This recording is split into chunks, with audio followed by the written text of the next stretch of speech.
me. And you think I've just begun to fight? I haven't even gotten started. Look, they can't kill this message. They've learned that. You're there. You are the future. You are the leaders. You are the resistance. That's not just something here for a crowd to make you feel good. I mean it right here in my heart. You are the resistance. You are the future. Your children are the future. You are what's standing between us and the eugenicist death cult of the New World Order. You understand that? You realize that responsibility? What are you going to do? Let me hear your war drill.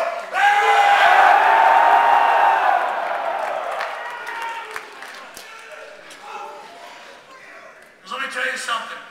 This is the hiatus. This is the honeymoon. This is the calm before the storm. All this tyranny you've seen, all this craziness getting out in the open, that's the enemy uncloaking to line up their forces. Right.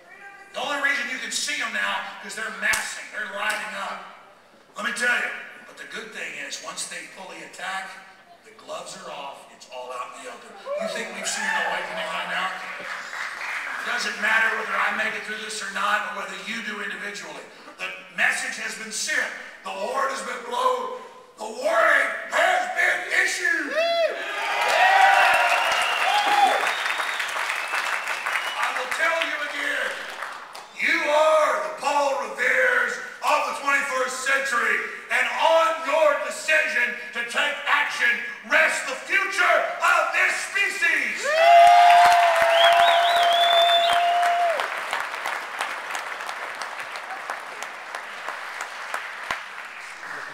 Conclusion, and they've got some microphones over here, and I'll take some questions. There's a lot of other solutions I didn't get to. You know, homeschooling's exploding everywhere. It's not just for the Amish anymore. States' rights. Police and military are waking up everywhere, as I said, and refusing to do gun confiscation drills in places like Arcadia, Iowa. All of this is going on. I want to give you a quote. George Washington gave one like it. Thomas Jefferson gave one. They're all similar. But all that evil men and tyrants need to flourish, grow like big trees, flourish. All that evil men and tyrants need to flourish is that good men do nothing. Nothing. You can just do something to stop these people. They're scared of you. I cannot express that hard enough. And finally, for solutions, constructive criticism is given in a friendly way, in a loving way. And constructive criticism is good, and I take it from everyone. But it's generally done privately, or it's done with, we're doing great work, but I think this is a better idea. What do you think of this? When you see people operating as patriots, and you see them operate and then start attacking others savagely while not attacking the greater evil, you can be assured that by contract or by spirit, unconsciously, they are serving the globalists. I already knew this years ago, COINTELPRO, you name it. But Cass Sunstein 3 years ago, the White House regulations are said, we will pose as conspiracy theorists those that question known liars. That's the definition of that. You question known, confirmed liars, you're a conspiracy theorist. Think for yourself, for government documents, you're a conspiracy theorist. We will infiltrate their ranks, and we will attack them. We will cause infighting. We will put out fake theories. We will do all of this. And you need to understand that infighting is the globalist tool. They intend, and let's say you totally disagree with somebody about something. The point is, do they have the power to tax, the power to destroy? Are they pushing vaccines on you? Are they the system? Are they the man? Because let me tell you something, we can all kill each other later if we want, after we've dealt with David Rockefeller and Bill Gates and all of these. I can call them Nazis, but everybody uses that term. These are not Nazis. This is the creature. This is the creature that gave birth to the Nazis. This is the creature that gave birth to the communists. When you study the New World Order, the mega banks out of England, they are the ones on record who funded all the authoritarian movements. And Carol Quigley Georgetown, Bill Clinton's mentor, wrote a 900-page book admitting this. And what's crazy is I don't just believe his book. I've separately looked at all the documents. He's writing a book, only 1,000 copies for the State Department, so that their own CIA section chiefs and others could understand this. They gotta write a book like, here's how the evil works. We fund the fascists, the communists, we fund it all. Here it is. People are like, and of course one leaked out, quickly admitted it was his. They fund it all. They're hyper-dominant. You ever run into somebody who's really dominant? Just absolutely has to be in control of everything? Well, imagine these people like 10 times that. And if they can get power, they're going to do it. If they can dominate you, they're going to do it. And listen, they're like any other bully or some guy that thinks he's the king of the hill. He's just going to have to get his butt stomped. Okay? And I mean, that's what it comes down to. All right, continuing here. We are at the crossroads of human destiny. The universe lays before us. The eye has not seen, the ear has not heard what God's got in store for us. The psychopath guild knows that humanity is awakening and has used our energy, our skills to construct a global, chemical, biological, electronic, spiritual concentration camp. But our spiritual discernment and our ancestral genetics has sensed the threat. And for every action, there is an equal and opposite reaction. And you are that shield of humanity. In closing, they are coming for us. And we are facing them down and coming for them.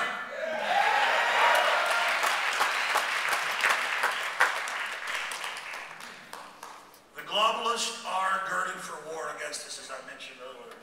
Spy satellites are now watching farmers. Artificial intelligent, weaponized, autonomous drones are in our skies. Biometric cameras scan our faces, our cars. Soon to buy and sell, they admit, will have to scan. They can add fines and fees and taxes to that. Homeland Security has said, as I told you, TSA would come to Dallas, they're down the streets. You will face scan to buy and sell. Whether you're a Christian or not, it's here. Ambient, soft-kill, full-spectrum weapons are already being used. The chemicals, the biologicals, the radiologicals, the GMO. Anti-family dependencies. They destroy our families and turn us against each other and wreck our society. And all the pollution and curses that come from it, the crime, everything that they pose as the saviors after they've wrecked our society. Agenda 21 siege. The oldest form of war is siege. And that's what Agenda 21 was set up for. It's what it was designed for, was to shut down our society, shut down our infrastructure, shut down our systems through taxes and regulations, so we're dependent on them. Realize they are against us. They are engaged in slave disarmament, as they call it. The attempt to disarm the people, but that's failing. Giant wars of death and destruction to demonize America's name while they built their new world order. They get all the power and control. We get the blame and pay for it. A spy society co-opting the youth, telling them to spy on their parents, the preachers spying on their flock. Classic police state checkpoints on the highways. A national security state operating in secret. And even when it gets caught shipping in drugs or guns to Mexico, they don't get in trouble. I close with Ron Paul and a quote from his book, In the Fed. It is no coincidence that the century of total war coincided with the century of central banking. Ron Paul, In the Fed. I'll say that again. In the Fed. It is no coincidence that the century of total war coincided with the century of central banking. Ron Paul.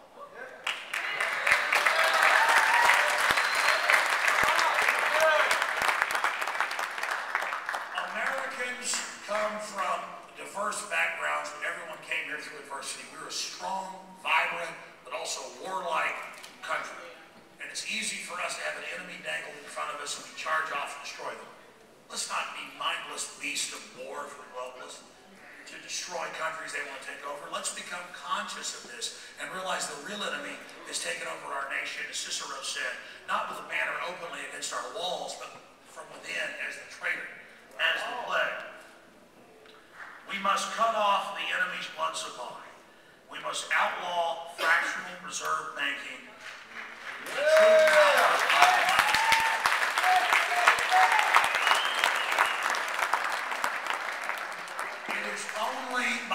lending derivatives, fractional reserve banking, the Federal Reserve, where these rich families issue zeros and ones, we go into debt to them out of nothing. That is the root, the heart of the New World Order. The love of money, I wouldn't say, is the root of all evil. It is to a certain extent. But it's the creation of money that is the root of evil's control. And that's what we face. So I have given you here what I believe, and from my research, what I have seen is the clearest path towards resisting the globalists. And certainly you can add upon this. It doesn't mean I have all the answers or know the best ways to deal with all of this. But I have fought hard against these people, and I've studied them deeply and committed my entire intellect and being and psyche and will and spirit to this fight. And I know that they can be defeated. I know that they will be defeated if you, humanity, makes a decision to stand against them. But I've done what I can do. The ball is in your court. You will decide the destiny. When we act, God will provide the providence, but it's up to you to decide whether or not you want to resist these guys or play along with it for a while and hope that you're not affected. The choice is up to you. I want to thank everybody here in Dallas for coming out.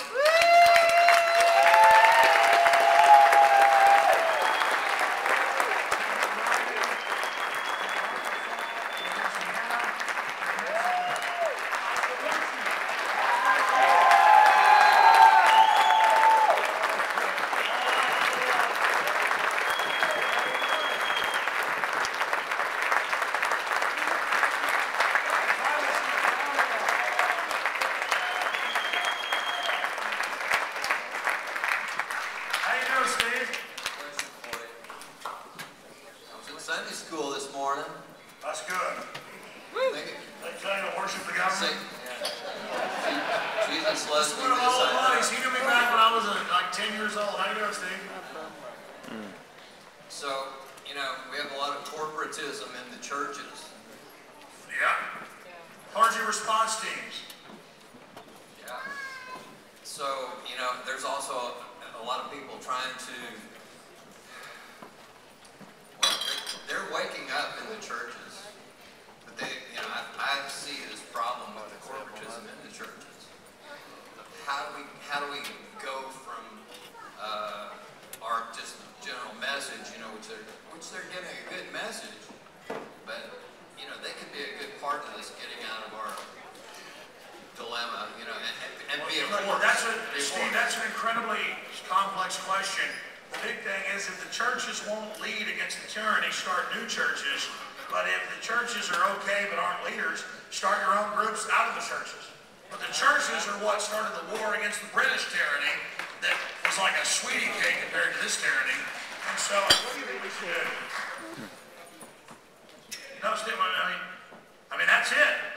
Hell, any church leader that doesn't see that our country's turning into a fascistic police state is either blind or they're in the service of the New World Order. And as you say, they're starting to wake up. And so if your preacher doesn't get up there and speak out against this, again, they're either an idiot or they're serving the New World Order. I mean, hell, it's not like we have any future under this anyways. Why are all these cowards groveling to it? Good to see you, buddy. Go ahead, sir. There it is, buddy. Have you gotten a chance to see the documentary Thrive and talk about free energy devices as far as, you know, engines that run on magnets? Or... Yeah, I finally watched Thrive the other day, and I'm going to rewatch it again probably tonight. Actually, Richard's back there. I don't have the DVD. I was like, maybe watch this tonight because I'm going to interview the guy that did it in a few weeks. There's all sorts of technology. The government calls it disruptive technology. That's their block. I haven't talked a lot about free energy because anything that's so revolutionary, and it's real, obviously, but suppressed, there's a lot of con artists that get involved, and they collect money in the name of launching some free energy system. If an EMP hit our planet and knocked out 100 big transformers, we might not have power for 5 years.